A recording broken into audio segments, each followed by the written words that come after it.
বিশ্বের সেরা অলরাউন্ডারের মধ্যে একজন সাকিব আল হাসান। বাংলাদেশ জাতীয় ক্রিকেটার দলের সাবেক অধিনায়ক ও মাগুরার এক আসনের সাবেক সংসদ সদস্য।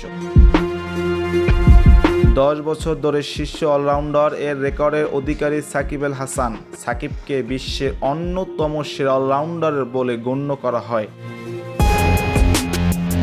এখনও একদিনের আন্তর্জাতিক ও টেস্ট ফরম্যাটের সর্বোচ্চ র্যাঙ্কিং ধরে রেখেছেন সাকিব আল হাসান। যে সাকিবকে নিয়ে নানা জল্পনা কল্পনা সাম্প্রতিক ঘটে যাওয়া এই সময় বাংলাদেশের জাতীয় ক্রিকেটার দলের খেলতে পারবেন কিনা জানালেন বিসিবির সভাপতি।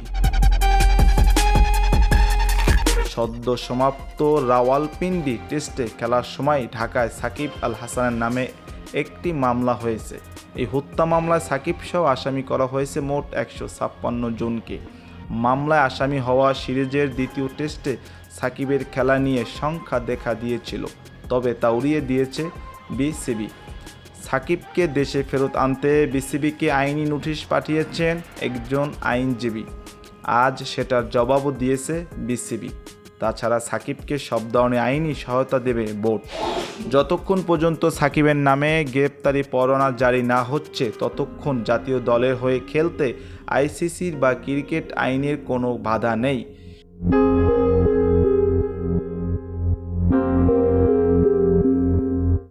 বিসিবির সভাপতি ফারুক আহমেদ বলেন, সাকিবের ব্যাপারটা এফআইআর হয়েছে, আমরা লিগ্যাল নোটিশের জবাব দিয়েছি বোর্ড থেকে।